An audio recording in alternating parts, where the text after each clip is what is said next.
Və Sevda Ələkbərzadə də bravo, çox özünə məxsus bir şəkildə yanaşıb bu mahnıya. Ümumiyyətlə, Sevanın bütün yaradıcılıq işlərində bir fərdilik var və bu da onu keyfiyyət olaraq səciyyələndirən bir xüsusiyyətdir. Təşəkkürümüzü bildiririk mədəniyyətimizə xidmət eləyən və ona ürəkdən, qəlblə bağlı olan hər bir mədəniyyət xadiminə və proqramımız davam eləyir. Həm də möhkəm can sağlığı arzu edirik hər kəsə. Çünki bundan gözəl, bundan vacib bir şey ola bilməz.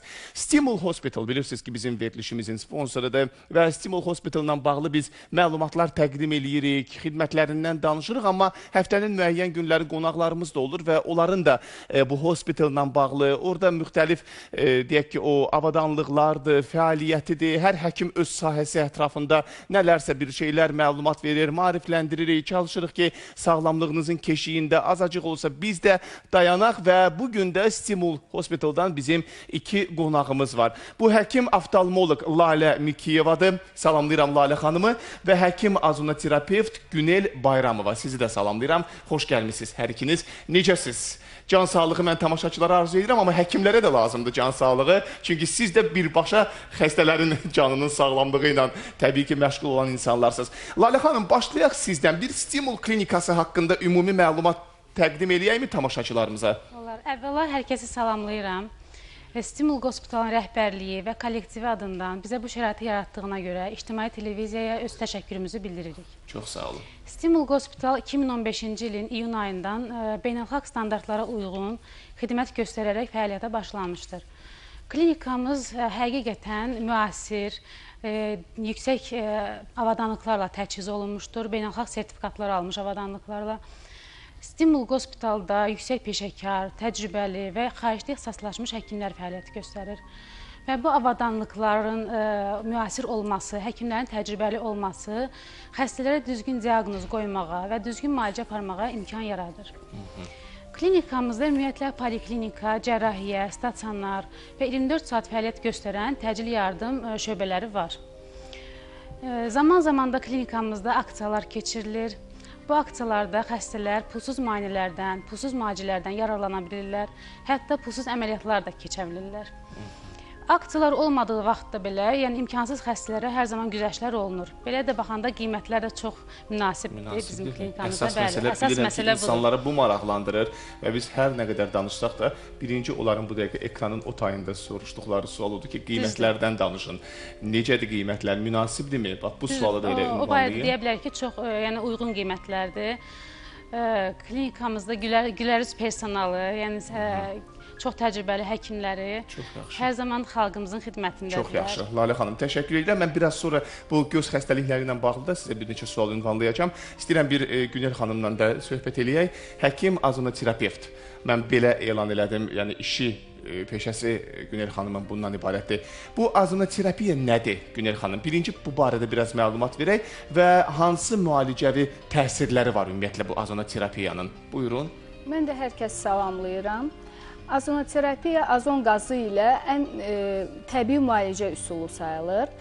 Həmçinin də təbii müalicə üsulu olduğu üçün yanaşı olaraq xəstəliklərdə dərman müalicəsi ilə bərabər istifadə olunur. Dərman müalicəsinin təsirini gücləndirir və toksiki təsirlərini azaldır. Azonoterapiyanın əsasən müalicəvi təsirləri ağrı kəsici, iltihab əleyhinə, virusları, bakteriyaları, göbələkləri, ibtidailəri məhv eləmə xüsusiyyəti vardır. Yəni bir növ dezinfeksiya edir qanda. Bundan başqa ağrı kəsici təsiri vardır. İltihabı prosesi təsir göstərib onun təsirini yəni aradan qaldırır. Mübadilə prosesinə təsir göstərir. Qanı durulaşdırır, immun sistemə təsir göstərib, immuniteti stabilləşdirir. Orqanizmdə interferon, interleykinin sintezini artırır. İndi bu dəqiqə hər kəsdə işlə bağlı xroniki yorğunluqlar olur. Yorğunluğu aradan qaldırır, orqanizmin ATF sintezini artırır. Bununla da yorğunluq hissi aradan qalxır, gümrahlıq gəlir. Adicə, yəni heç bir problemi olmayan şəxslər müraciət edə bilərlər. Gümrahlıq hissi verir, yəni xroniki yorğunluğu aradan qaldırır. Bundan əlavə, əsasən şəkərli diabetli xəstələrdə, birinci, ikinci tip şəkərli xəstələrdə qanda qlükozanın miqdarı artıq olduğu üçün azonoterapiya qanda qlükozanı toxumalar tərəfindən mənimsənilməsini yaxşılaşdırır, qanda miqdarı aşağı düşür. Və şəkərli diabetin biz bildiyimiz kimi ağırlaşmalar olur, xüsusən aşağı ətraflarda, periferik damarlarda, neuropatiyalar, angiopatiyalar olur. Onun qarşısını almaq azonoterapiya alır. Dərman müalicəsi ilə və diyeta ilə yanaşı azonoterapiya kurslarında keçməyi məsləhət görürəm. Qarşısını alır, qoruyur, damarları qoruyur. Yəni əziyyət çəkməsin deyə xəstələr yanaşı olaraq... Müsbət tərəfləri çoxdur. Bəli, müsbət tərəfləri bu çoxdur. terapiyanın, aydındır. Lalə xanım, bir göz xəstəlikləri ilə bağlı yenidən davam eləyək sizlə söhbətimizə. Bugün iki həkim var studiyamızda, ayrı-ayrı sahələrdə də deyə hərəsi ilə öz sahəsi ətrafında danışmalıyıq, əziz tamaşaçılar. Ən çox bugün rast gəlinən göz xəstəlikləri hansılardır? Nə ilə bağlı daha çox müraciət edirlər sizə? Hansı yaş qrupuna aid insanlar daha çoxdur müraciət edənlər arasında? Ümumiyyətlə, göz çox kiçik, çox zərif, eyni zamanda çox mürəkkəb bir orqandır. Yəni, bunun xəstəlikləri də həddindən artıq çoxdur. Bütün orqanizmlə sıx əlaqədə olan bir orqandır. Yəni, orqanizmin hər hansı bir nahiyəsində bir dəyişiklik baş verərsə, bir patologiya baş verərsə, bu göz almasında da müəyyən dəyişikliklərə səbəb olur. Ümumiyyətlə, gündəlik iş fəaliyyətində dedikdə isə ən çox rast gəlinən xəstəliklər deyərdim ki, refraksiya qüsurlarıdır. Yəni, buna tam xəstəlik kimi də demərəm, görmə zəifliyi, yəni belə deyək. Refraksiya qüsurları, uşaqlarda çəpgözlük, konjunktivitlər, müxtəlif infeksion, bakterial, virus mənşəli konjunktivitlər, allergik, katarakta, yaşlı nəsildə daha çox katarakta, qlaukoma, bu kimi və yaxud da xalaziyon. Bir də son zamanlar çox rast gəldiyimiz quru göz sindromu var. Bu da tam xəstəlik kimi deyil, amma bir sindromdur. Bu problemlər çox yayılıb. Yanaşı olaraq da, məsəl üçün, digər orqanlarda hər hansı bir dəyişiklik olarsa, dediyim kimi, məsəl üçün, şəkərli diabet, elə mən də onu vurğulayım, çünki bu aktual problemlərdən biridir. Şəkərli diabet zamanı, şəkərli diabetin əsas hədəf orqanlarından biri də göz almasıdır. Xəstələr yəni maariflənməlidirlər, bilməlidirlər ki, şəkərli xəstədirsə, yəni bu ildə bir dəfə heç olmasa göz həkiminə müraciət etməlidir. Çünki şəkərli diabetin çox ağır fəsadları ola bilər. Adicə göz dibində qan sızmalardan tutmuş, göz təzyiqinə qədər, mirvari suyu deyirik, kataraktaya qədər müxtəlif ağır fəsadlar verə bilir. Bunun üçün əgər heç bir dəyişiklik yoxdursa xəstədə, ildə bir, heç olmasa 3 ildən bir, amma artıq dəyişiklik baş veribsə, ən azı ildə bir dəfə göz həkimi müayinəsindən keçməlidir.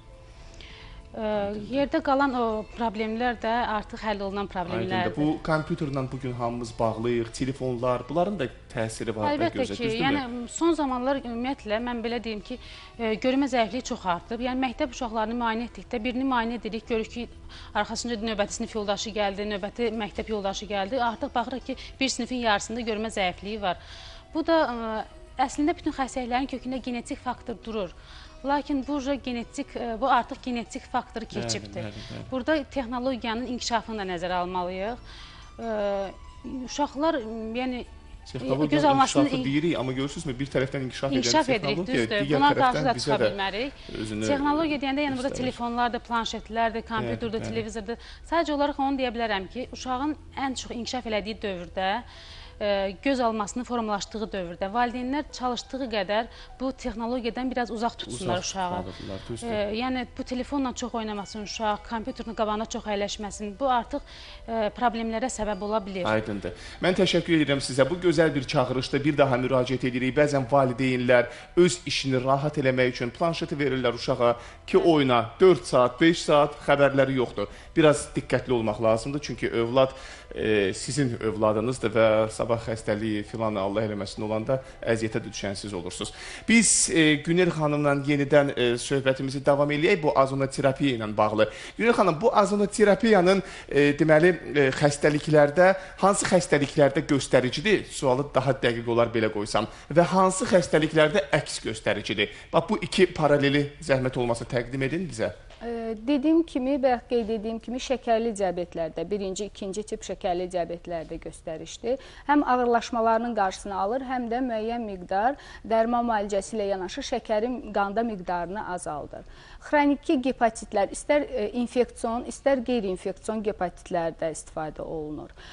Bundan əlavə, allergik rinitlərdə, xroniki bronxit, bronxial asma xəstəliklərində, hamiləliklərdə, xüsusən hamilələrdə daha çox dərman müalicəsindən çox təbii müalicəyə üstünlük verilir. Bətindaxili gipoksiyalarda, yəni oksigen aclığı olarsa, infeksiyalarda, bətindaxili infeksiyalar zamanı göstəriş sayılır. Bundan əlavə gipotriozda, hipertriozlarda əks göstəriş sayılır. Hipertrioz izahatını verim, yəni toksiki zob zamanı hormon yüksək olduqda əks göstəriş sayılır. Və qanı durulaşdırdığı üçün trombositlər normadan aşağı olanda da əks göstəriş sayılır. Allergi, xüsusi azon qazına qarşı allergiya olanda, bundan əlavə şizofreniyalarda, yəni psixiatrik xəstəliklərdə əks göstərişdir. Demək olar ki, bütün qalan xəstəliklərdə göstəriş sayılır. Yəni azonun ziyanı yoxdur insan orqanizminə. Bu tibdə müəyyən bir terminlər yaranıb da son illərdə və biz çoxumuz məsələn eşidirik bu terminləri, amma görürsən ki, nabələdik. Bu nə deməkdir? Məsələn, plazmafarez. Bu nədir? Elə yaxşı buradasınız. Bu sualı da ünvanlayım sizə, bir danışın bizə. Plazmafarez qandan plazmanın müəyyən hissəsini çıxartmaqla toksiki maddələrin miqdarını qanda azaltmaq nəzərdə tutulur. Yəni plazmafarez dedikdə xüsusən deməli allergiyalarda, autoimmun proseslərdə burada biz bildiyimiz kimi qanda müəyyən immun kompleks əmələ gəlir. Onun miqdarını plazmafarez eləməklə qandan miqdarını azaldırıq. Və dəri xəstəliklərində, dəridə xüsusi səpkilər olanda plazmafarez eləməklə qanda miqdarını azaldırıq və xəstədə həmin əlamətlər aradan qalxır. Toksiki zobda, yəni dediyim kimi, azonoterapiyada əks göstəriş sayılır, amma plazmafarezdə göstərişdir. Çünki toksinləri çıxardır qanda. Aydındır. Və bizim artıq söhbətimiz sona doğru gedir. Mən hər ikinizdən xahiş edəcəm, bir müraciətiniz, bir çağırışınız, öz sahənizdə hər biriniz, tövsiyəniz, məsələn, göz xəstəlikləri ilə bağlı, istər uşaqlar, istər böyüklər, nə kimi bir məsləhətiniz ola bilər? Siz, Günel xanım, öz sahənizdə nə kimi bir müraciətiniz ola bilər? Buyurun, yekun olaraq fikirlərinizi bildirin. İlk növbədə hər kəsə can sağlığı arzulayıram. Yəni, mən öz sahəmə də uyğun olaraq deyirəm ki, heç bir problemi olmadan da müraciət edə bilərlər profilaktik məqsədlə. Ümumiyyətlə, bu gözəl bir şeydir. Bilirsiniz, təkcə həm sizin sahəyə aid bir şeydir, həm də ümumiyyətlə insan ildə bir dəfə heç olmasa özünü təpədən dırnağa bir keçirməlidir də müayinədən. İndi yaxşı ki, son illər artıq buna doğru gəlir insanlar. Əvvəl ümumiyyətlə yox idi belə bir tendensiya bizdə, amma indi son illər görürsən ki, insanlar biraz daha diqqətlidirlər. Mənə elə gəlir, bilmirəm, indi hər halda siz daha yaxşı bilərsiniz bunu. Buyurun, Lalə xanım. Yəni, mən də müraciət edirəm ki, əsasən valideynlərə özümü tuturam. Çünki hər problemi vaxtında həll eləmək lazımdır. Göz zəiflikləri 12 yaşa qədər həll olunsa daha yaxşı olur. Ümumiyyətlə, məktəbə qədərki dövrdə uşaqda hər hansı bir əlamət görsə də, görməsə də, əlamət dedikdə ola bilər ki, uşaq məsəl üçün televizora yaxından baxsın, yanaki baxsın, dərslərində tez yorulsun, baş ağrısından şikayət etsin, görmə yorğunluğundan şikayət eləsin, göz yorğunluğundan. O zaman bunlar olsa da, olmasa da belə profilaktik müayinəyə mütləq götürsünlər. Yaşlılara da üzümü tutub deyirəm ki, yaşlıların da öz xəstəliyi var. Məsələn, ən təhlükəli xəstəliklərdən biri də qlaukomadır, göz təzyiqi. Bu da çox təəssüf ki, simptomsuz keçir. Gec mərhələlərdə biruzə verir özünü. Ona görə də artıq nəsə gözünüzdə bir narahatçılıq, baş ağrıları, göz yorğunluğu hiss etdinizsə mütləq həkimə müraciət edin və yaxud da görmənizdə gördünüz ki, nəsə dəyişiklik var. Həkimlər də, əslində biz də, bizim də üzərimizə düşənlər var. Biz, məsələn, xəstə özünə diaqnoz qoya bilmir. Bilsə elə özü həkim olar. Həkimə hər hansı başqa şikayətlə də gəldikdə göz həkiminə, mütləq biz göz təzyiqini dəyərləndirməliyik, gözünə baxmalıyıq. Yəni, bu ciddi xəstəliklərin qarşısını almaq üçün. Aydındır. Çox sağ olun, xanımlar. Hər ikinizə təşəkkür edirik. Uğurlar arzu edirik. efirdən əvvəl bir balaca həyəcanınız var idi. Deyin görüm efir boyunca varmı bu həyəcan yoxsa aradan qaldırıldı? Yoxdur artıq heç nə. Əla.